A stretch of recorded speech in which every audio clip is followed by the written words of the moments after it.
क्योंकि आप मिलावट कर दोगे तो अर्थ नहीं निकल पाएगा। वो जीव के तो शब्द वो बोले, हमको देखो उनके शब्दों में झांक के देखो क्या कह रहे हैं। श्री कृष्ण के पास तो प्रेम नहीं, क्योंकि श्री कृष्ण का प्रेम तो मूर्तिमान प्रियाजू के रूप में विराजमान है। तो बिना प्रियाजू के चरणों की आराधना के प्रेम कैसे प्राप्त हो जाएगा? क्योंकि प्रेम रूप तो सांद्रानंद घन प्रेम मूर्ति किशोरी, ललित रंगीली गाइए ताते प्रेम रंग रस पाइए।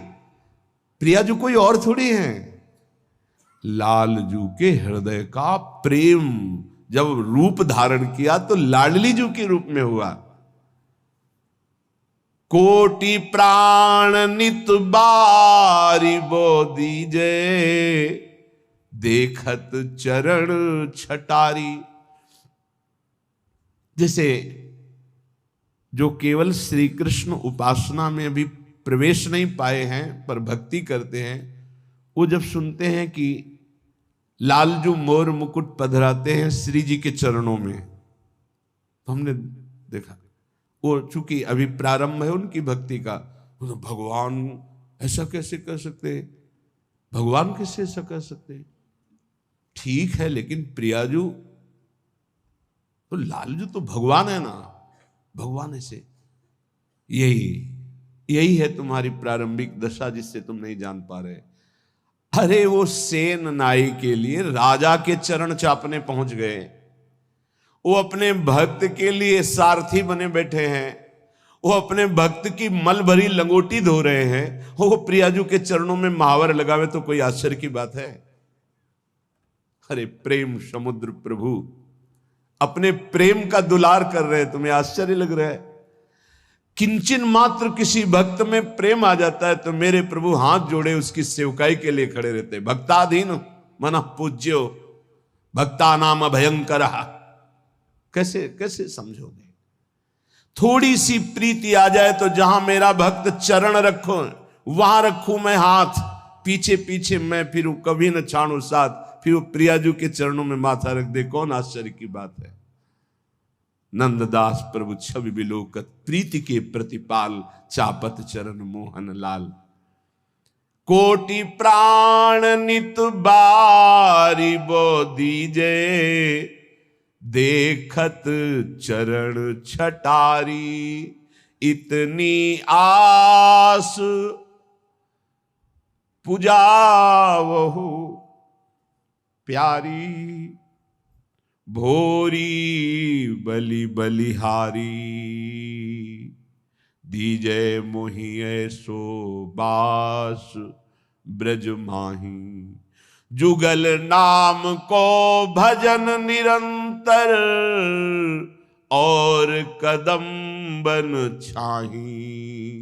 दीजो मोहि ऐसो बास ब्रज माही। हे प्यारी जू, ऐसी मेरी आशा है और आप अत्यंत कृपालुता दयालुता की समुद्र हो, मेरी आस पूरी करो। मैं आपके गोरे चरणारविंद को देख पाऊं, आपकी परिचर्या में रहूं, युगल नाम जप करूं और वृंदावन की वीथियों में आपका सुमिरन करते हुए, नेत्रों से आंसू बहाते हुए, रज अभिषिक्त होकर अपना जीवन व्यतीत करूं। श्रीपाद प्रबोधानंद जी महाराज कह रहे हैं, भाई बहुत भोग लिया है, बहुत जन्म भोग लिए हैं, एक बार मेरी प्रार्थना मान लो तो आज तक तुम्हें जो शांति और विश्राम नहीं मिला वो मिल जाएगा। भ्रातर भोगा सुभुक्ता का इहि न भवता नापि संसार मध्य। ए भाई, तुम्हें पता नहीं कि तुमने क्या क्या भोगा है, बहुत कुछ भोग लिया है, सब भोग लिए हैं। कागभूषुंडी जी को भगवत प्रसाद से शास्त्रों जन्म की स्मृति है। शास्त्रों जन्म क्या, शास्त्रों युगों की स्मृति है। कई बार उनके सामने कलयुग आ चुका, कितनी बार चतुर्युगी व्यतीत हो गई। वो कह रहे हैं गरुण जी महाराज से कि सत्य कहता हूं हे पक्षीराज, हरिवाहन आपके सामने सत्य कहता हूं, कोई ऐसा कर्म नहीं जो मैंने किया ना हो, कोई ऐसा भोग नहीं जो मैंने भोगा ना हो, लेकिन आज मुझे जो भगवान की स्मृति में सुख मिल रहा है वो किसी में सुख नहीं मिला। सब कुछ करके देख, वो अनेक जन्मों की स्मृति से सब देख रहे हैं। सकल कर्म कर थके गोसाई, सुखी न भयो आज की। आज जो मैं भगवान श्री राम की पावन चर्चा करता हूं, उनका नाम जप करता हूं, उनके ध्यान में मगन रहता हूं, इससे बड़ा सुख मुझे किसी भी साधन में, किसी भी भोग में, किसी भी कर्म में नहीं मिला है। श्रीपाद कह रहे हैं, भ्रातर भोगा सुभक्ता, खूब भोग भोग लिए, तुम्हें याद नहीं है। जैसे कई बार हमने स्मृति दिलाई कि 9 महीने मां के गर्भ में इसी जन्म में रहे, कुछ याद है? 1% भी याद है तुम्हें? ज्यादा समय नहीं हुआ, कोई 50 वर्ष, कोई 40 वर्ष, कोई 30 वर्ष, 25 वर्ष, ऐसे सब बैठे हो। आप विचार करके देखो कि ज्यादा लंबा समय नहीं गया, इसी जन्म की बात है। क्या आपको याद है कि मां के गर्भ में तुमने क्या दुख भोगा? 100 में 1% याद है? नहीं याद है। फिर पीछे जन्म की क्या जानोगे? ना भवता ना पे संसार मध्य, इस जगत में ना तुम कभी सुखी हुए हो ना सुखी हो पाओगे यदि भजन नहीं करोगे। देखो, जब बच्चापन तो सिखाया जाता है खूब बढ़िया पढ़ो लिखो, धन कमाओ, ऐसे योग्य बनो, बढ़िया है। कभी अध्यात्म नहीं सिखाया, कभी नाम जप नहीं सिखाया, कभी ये बैठ के नहीं सिखाया कि बड़ों का आदर कैसे किया जाता है, कभी ये नहीं सिखाया कि मनुष्य जीवन का लक्ष्य क्या है। अब वो पढ़ाई लिखाई में गए, व्यसन सीख गए, व्यभिचार सीख गए, अच्छी नौकरियां पाई, पैसे हैं, और फिर घर में आकर के उन बूढ़े माता पिता को जो चलने लायक नहीं है, दरवाजा बंद करके वैसी दुर्दशा करते, मारते हैं, पूछो मत। जब ये दृश्य देखने को मिलते हैं ना, तब लगता है भगवान कृपा करो इन माता पिता को जो अपने बच्चों को शिक्षा नहीं दे रहे हैं कि धर्म किसे कहते। तुम समझते हो ये धन कमाने लायक बन जाएंगे तो तुम्हें सुखी करेंगे, ऐसे जैसे जानवर को मारते हैं ना क्रूर कर्मा लोग, ऐसे बूढ़ी माता को मारते हैं, पिता को मारते हैं, पूछो मत। तब लगता है ये जानवर पैदा हुए हैं, ये मनुष्य रूप में पशु पैदा हुए हैं।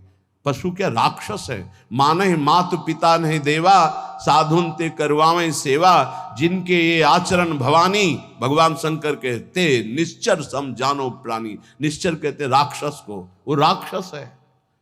तुम अपने संतानों को राक्षस मत बनाओ।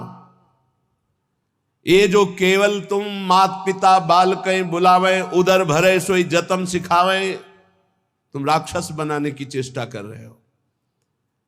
बहुत सज्जन बेटा एक आया था अभी 2-4 दिन के अंतर्गत एकांतिक में, उसने कहा मेरी माँ कहती कि तुम्हारा मोबाइल तोड़ देंगे यदि तुमने सत्संग सुना। मेरा बाप कहता है कि तुमको हमारी कसम है यदि वृंदावन गए।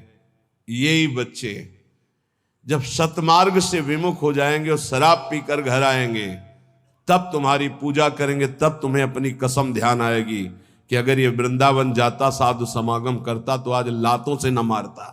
आज ये मेरी दुर्दशा न कर। चीख रहा है, क्या है? भ्रातर भोगास भुक्ता, भुगतोगे। ये जो कर रहे हो कर्म भुगतोगे। तुम्हारे बेटा बेटी देख रहे हैं कि बुढ़े के साथ कैसा तुम कर रहे हो, वही इंतजाम तुम्हारे लिए रहेगा, वही इंतजाम, उससे बढ़ के ब्याज सहित। चिंता मत करो। इसलिए हम सबसे प्रार्थना करते हैं, ये कर्म भूमि है, जो बीज बोओगे वही फल काटोगे। आज देखने में लग रहा है कि माता पिता के साथ बड़ा अन्याय हो रहा है, लेकिन सत्य पूछो तो ये उनके कर्म का फल उनको देखने को मिल रहा है। न कभी राम बोले, न कृष्ण बोले, न हरि बोले, पूरा जीवन केवल इसी में लगाया, तो देख परिणाम। जिनके लिए जीवन लगाया वही तेरा जीवन लेने के लिए तत्पर हो रहा है, वो वही तेरा नाश कर रहा है। जिसको तूने सजाया वही तुझे दंड दे रहा है। क्यों? भगवान का विरोधी भाव रखने वाला कभी सुखी नहीं हो सकता। हनुमान जी महाराज रावण को कहते, हाथ जोड़कर विनती करता हूं, राम जी की विमुखता का त्याग कर दे, नहीं